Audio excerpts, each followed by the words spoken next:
President, the Constitution is at the foundation of our republic's success, and we each strive not to lose sight of our promise to defend it.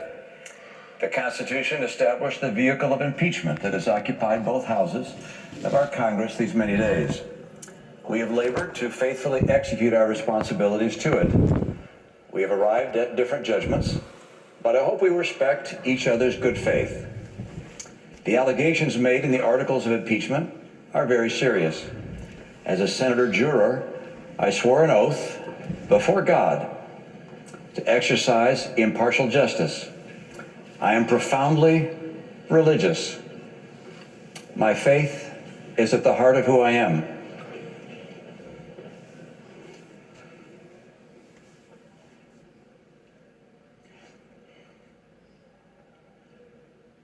He's struggling. I take an oath before God as enormously consequential. I knew from the outset that being tasked with judging the president, the leader of my own party, would be the most difficult decision I have ever faced. I was not wrong. The House managers presented evidence supporting their case, and the White House counsel disputed that case. In addition, the president's team presented three defenses. First, that there could be no impeachment without a statutory crime. Second, that the Biden's conduct justified the president's actions. And third, that the judgment of the president's actions should be left to the voters. Let me first address those three defenses. The historic meaning of the words high crimes and misdemeanors, the writings of the founders, and my own reasoned judgment convince me that a president can indeed commit acts against the public trust that are so egregious that while they are not statutory crimes, they would demand removal from office. To maintain that the lack of a codified and comprehensive list of all the outrageous acts that a president might conceivably commit renders Congress powerless to remove such a president defies reason. The president's counsel also notes that Vice President Biden appeared to have a conflict of interest when he undertook an effort to remove the Ukrainian prosecutor general. If he knew of the exorbitant compensation his son was receiving from a company actually under investigation, the vice president should have recused himself. While ignoring a conflict of interest is not a crime, it is surely very wrong. With regards to Hunter Biden, taking excessive advantage of his father's name is unsavory, but also not a crime. Given that in neither the case of the father nor the son was any evidence presented by the president's counsel that a crime had been committed, the president's insistence that they be investigated by the Ukrainians is hard to explain other than as a political pursuit. There's no question in my mind that were their names not Biden, the president would never have done what he did. The defense argues that the Senate should leave the impeachment decision to the voters. While that logic is appealing to our democratic instincts, it is inconsistent with the Constitution's requirement that the Senate, not the voters, try the president. Hamilton explained that the founders' decision to invest senators with this obligation rather than leave it to the voters was intended to minimize, to the extent possible, the partisan sentiments of the public at large. So the verdict is ours to render under our Constitution. The people will judge us for how well and faithfully we fulfill our duty. That's right. The grave question the Constitution tasks senators to answer is whether the president committed an act so extreme and egregious that it rises to the level of a high crime and misdemeanor. Yes, he did. The president asked a foreign government to investigate his political rival. Right. The president withheld vital military funds from that government to press it to do so. Right. The president delayed funds for an American ally at war. Right. With Russian invaders. Right. The president's purpose was personal and political. Right. Accordingly, the president is guilty of an appalling abuse of public trust. Right. What he did was not perfect. No, it was a flagrant assault on our electoral rights, our national security, and our fundamental values. Right. Corrupting an election to keep oneself in office is perhaps the most abusive and destructive violation of one's oath of office that I can imagine. Right. In the last several weeks, I've received numerous calls and texts. Many demanded in their words that I stand with the team. I can assure you that that thought has been very much on my mind. You see, I support a great deal of what the president has done. I voted with him 80% of the time. But my promise before God to apply impartial justice required that I put my personal feelings and political biases aside. Good for you. Were I to ignore the evidence that has been presented and disregard what I believe my oath and the Constitution demands of me for the sake of a partisan end, it would, I fear, expose my character to history's rebuke and the censure of my own conscience. Now he is speaking from his heart and his conscience. And ultimately, what's going to happen, he's going to pay dearly a consequence for doing so. But everything that he just got through saying was right to the letterhead. It was striking the nail right on the head. I'm aware that there are people in my party and in my state who will strenuously disapprove of my decision. And in some quarters, I will be vehemently denounced. Maybe even branded as a traitor because you did not stand with the party.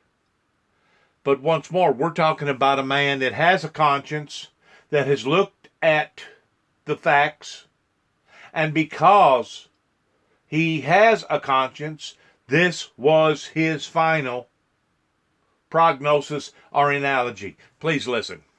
I'm sure to hear abuse from the president and his supporters. Does anyone seriously believe that I would consent to these consequences other than from an inescapable conviction that my oath before God demanded it of me? I sought to hear testimony from John Bolton, not only because I believed he could add context to the charges, but also because I hoped that what he might say could raise reasonable doubt and thus remove from me the awful obligation to vote for impeachment.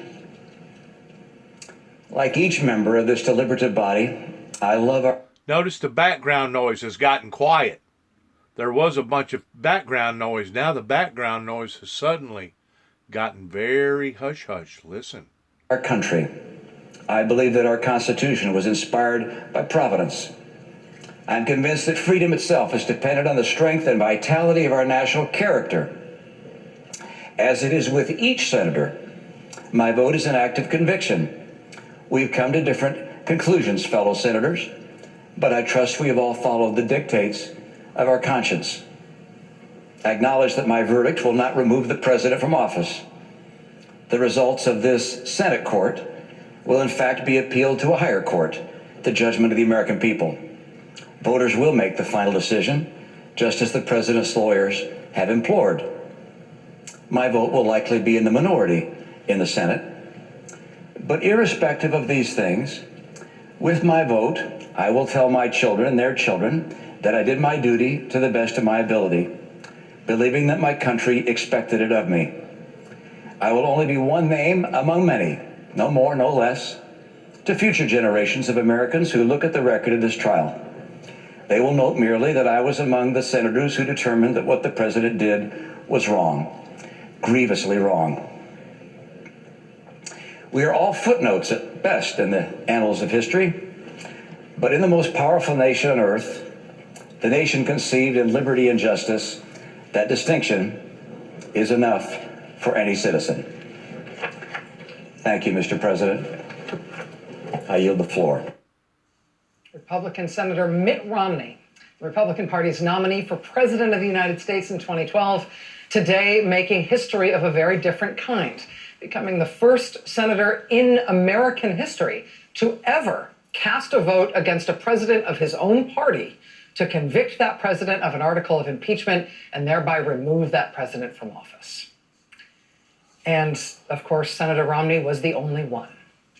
On the first article of impeachment, which was abuse of power, Senator Romney's vote made the tally 52 votes to 48. Senator Romney did not vote to convict the president on the second article, which was obstruction, and so that vote was 53 to 47, a perfect party line vote.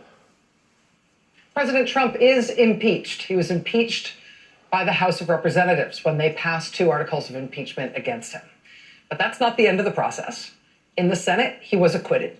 Like his 2 predecessors, one each from the 19th century and the 20th century, the U.S. Senate could not bring itself to convict. And so the president is left in office, although he is left in office with a member of his own party having voted to remove him, which is the first time that's ever happened in our country.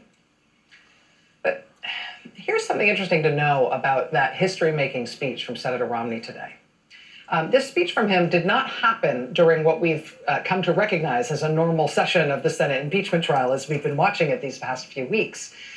All the speeches that the various senators made explaining how they would vote in the impeachment trial, they weren't made in front of Chief Justice John Roberts and all of the Republican senators sitting there fidgeting at their desks being required to be there. All of these speeches from individual senators, including the one from Senator Romney today, was just made at an assigned time in the Senate. And so there was no guaranteed audience. Any senator could be there or not, depending on whether or not they felt like listening to one of their colleagues. Well, when Senator Romney gave these historic remarks today, there were a grand total of 4 senators in the room there listening to him. 4. Senator Roger Wicker of Mississippi, who's a Republican, and then 3 Democrats, Pat Leahy of Vermont, Brian Schatz of Hawaii, and Chris Murphy of Connecticut. And of those 4 senators who were in the room when Mitt Romney gave these remarks today, at least 2 of the 4 senators who were in the room with him left the floor in tears when it was over, including Senator Chris Murphy of Connecticut, who spoke with reporters just after he walked off the floor, just after Senator Romney finished. Listen to this. In the chamber to hear that. I've gotten to know him pretty well over the course of the last year. I think history will judge that to be one of the more important speeches of my time in the Senate. Yeah. It's the hardest thing to do in the world, to stand up to your party and to your friends and to your donors and to just decide to do what's right. I think we all wonder whether we would make the same decision if we were in the same position. I was choked up listening to him speak, and he was choked up giving that speech, and that's all for good, really good reason. Did you give a heads up to any of you that this was the direction he was going? I'm not going to say anything about my conversations with him. There's still a lot left in this place. I was pretty down last night being inside that pep rally, wondering whether decency still mattered here. And, I have a little bit more confidence that it does now. See, you hardly ever see the party turn on itself. And it had to have been something remarkably substantial for an individual to sacrifice his career by him going up against his own party that way. That tells you the unjust do that has just occurred, that don't have nothing to do with party, but has something to do with what is right and what our forefathers, what our builders put in place for us to do if necessary. And he done the right thing. He done what was necessary in his heart, in his conscience, and among his people. But he will pay dearly for doing that. Once more, we're living in a time to where you get punished for doing the right thing and you get rewarded for doing the wrong thing. Just like the individual that brought it to the eyes of the general public pertaining to the coronavirus. he immediately got punished for doing the right thing by blowing the whistle. Just like the individual that blowed the whistle on Mr. Trump. You don't think in ways that certain people already know who that individual is, even though it hasn't come out publicly? Sure they do. Sure they do. And I guarantee you that individual, rather than him being rewarded for being the whistleblower that has brought all this in front of the American people's attention, rather than him being patted on the back towards being told what kind of a good job that he done, he or she, whoever it was, they will be persecuted for it. Just like myself, who has been persecuted for standing up and doing the right thing in blowing the whistle that the people down in Mount Carmel got entrapped by law enforcement. That was a dirty, dirty deal to begin with, of a bunch of people that was preying on a bunch of weak-minded people that they themselves should go to jail for the rest of their entire lives. That led into what happened in Oklahoma City, Oklahoma, 2 years to the date, in regard to another cover-up of knowing that that building did not get desecrated, basically blowed into smithereens the way that it did, over a Ryder truck and 3,000 pounds of ammonium nitrate. When people stand up to do the right thing, they get knocked down. Whenever you're dealing with a system that rewards people for doing the wrong thing and punishes people for doing the right thing, that's whenever God steps in and says, wait a minute, what the heck is going on here? And God is the one that makes the final call towards bringing condemnation to a society, to a culture that is so twisted and so mixed up that it calls good bad and bad good. This validates and proves my case pertaining to what not only has went on in my life, but what will go on in this individual's life, and what had went on with the previous person who brought it to the world's attention about the corona disease that is now struggling for his very own life, even as I speak, because he and his family caught the disease too. This is where we are, folks. No ifs, ands, buts about it. This is where we are. Welcome to the 21st century. Last night, being inside that pep rally, meaning the State of the Union address, wondering whether decency still mattered here, I have a little bit more confidence that it does now. Senator... Thank you for that report. Thank you, Senator, for doing the right thing. If no one is willing to pat you on the back and give you 2 thumbs up tonight, coming from 291 Thompson Road, Sharon, Tennessee, zip code 38255, we, as a Christian moral entity, will say, thank you, Senator, for doing the right thing. Thank you. In the great state of the Mormon, I guess it's the Mormons that come from Utah. The last I looked it was. And they are, by and large, a religious state.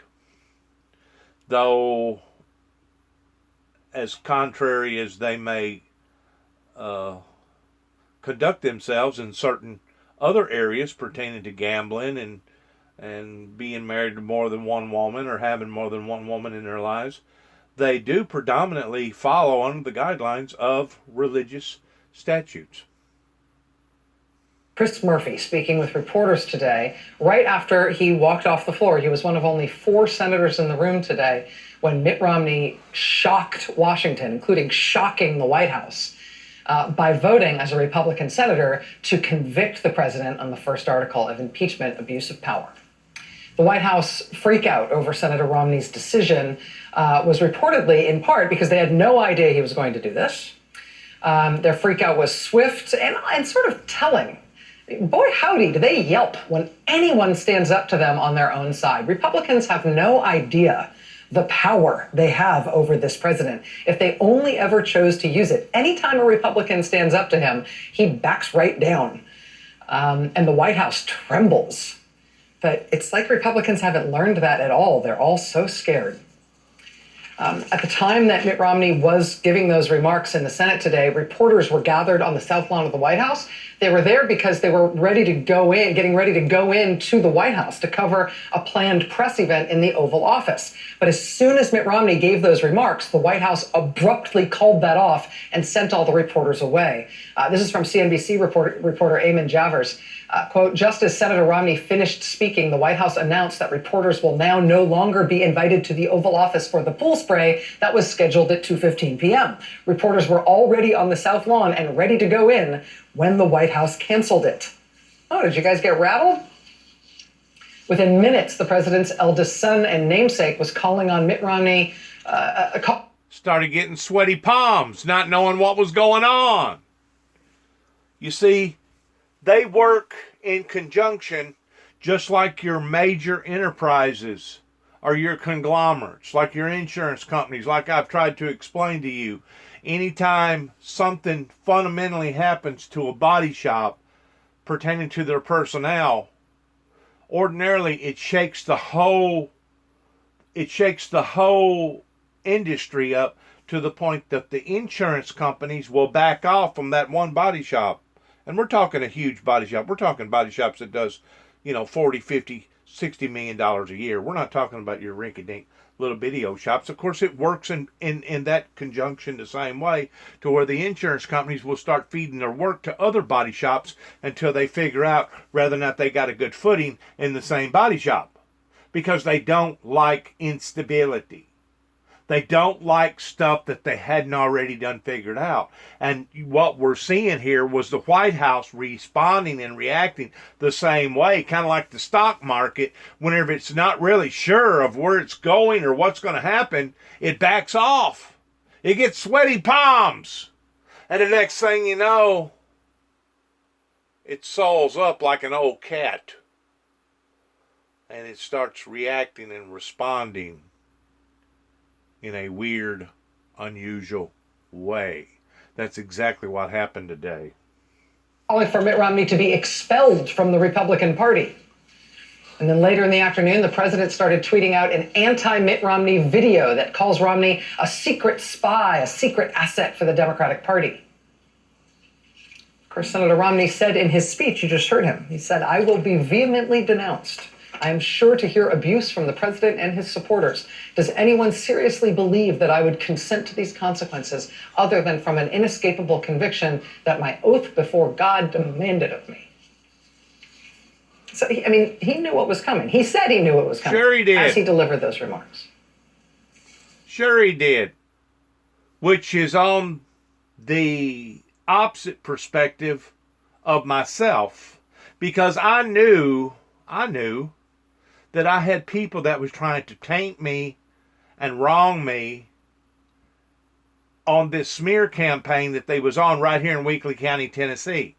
Beginning up here in Martin, Weakley County, Martin, Tennessee, pertaining to the law enforcement agency up there. I knew that they was on a smear campaign. And in order to straighten out that smear campaign, I went beyond the boundaries of what is normal and jumped ship and went into a completely different territory. The territory of Texas and the territory of Oklahoma.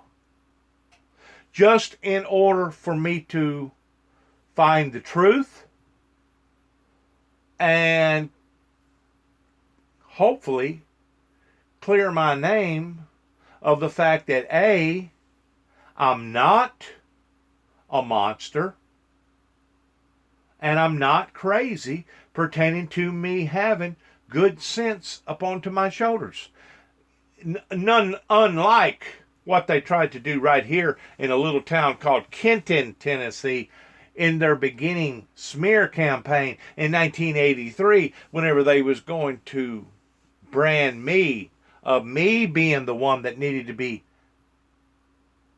associated with the mental health communities, instead of my father, James Robert Jackson, that had scars, war scars of bringing back from World War II, that openly abused his family in front of the whole neighborhood here in this area. So after I caught on to the campaign, the smear campaign, I decided the only way that I was going to be able to straighten this out and clear this up was to reach out a little further beyond the state of Tennessee, beyond the people of West Tennessee, and find the facts of what had occurred in other cover-ups that now other people have started broadcasting as the same thing as it being a major cover-up. You see, they never should have led them people on the way that they did out in Mount Carmel, Waco, Texas.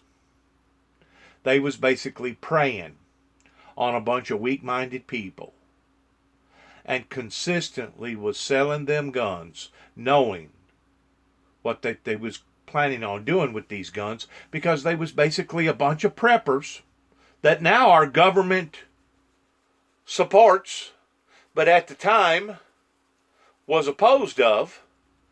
But all the people in Waco was doing was getting ready for Armageddon. And the government, the FBI, preyed upon to them people, them weak-minded people, by selling them pieces of machinery that they never should have sold them to begin with, which was automatic assault rifles.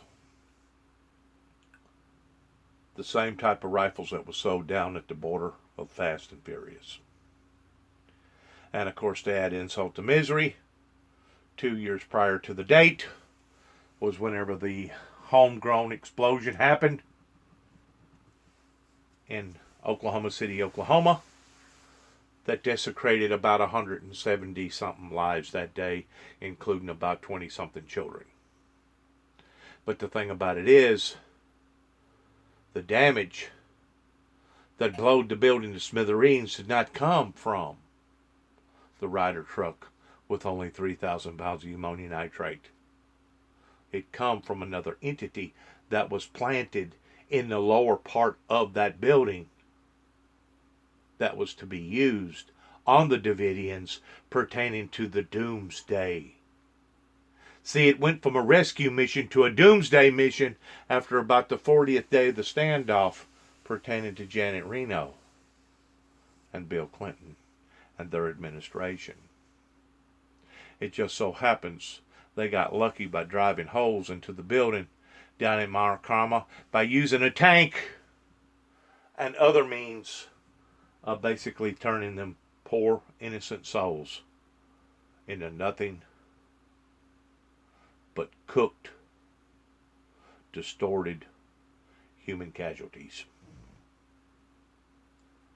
And if the truth be known, there was not supposed to have even been as many as one survivor.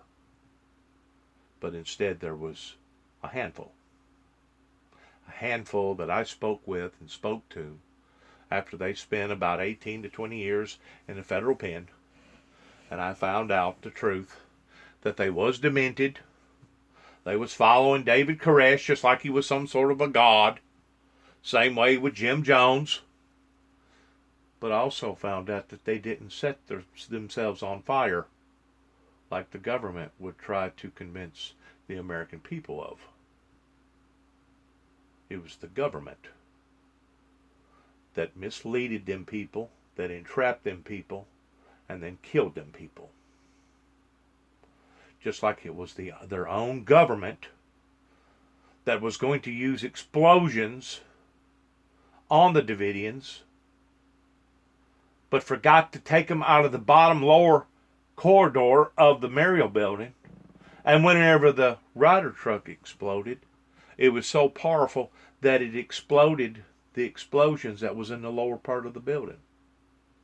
And because I tell the truth, because I'm trying to clear my name, because of the wrong that has happened right here in Weakley County pertaining to law enforcement,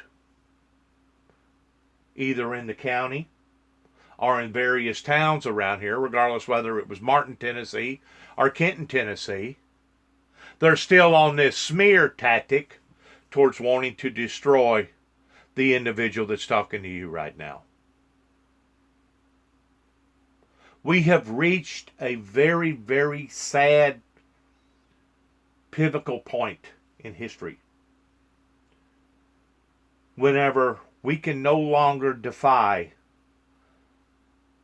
what is right and what is wrong. Whenever we punish people for doing right and reward people for doing wrong. And it's not just the disease that has contaminated a society on this side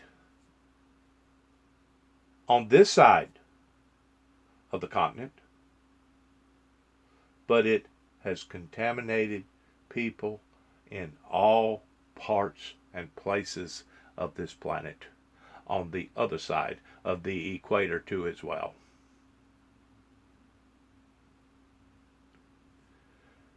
Thank you for listening.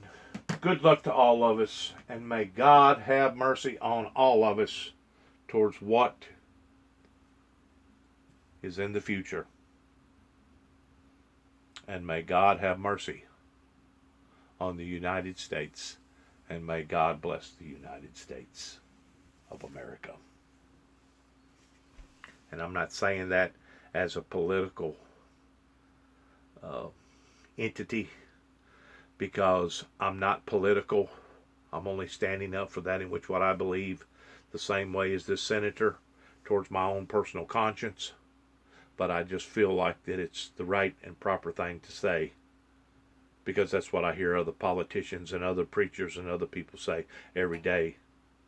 God bless America. We got songs that sings God bless America, land of the free.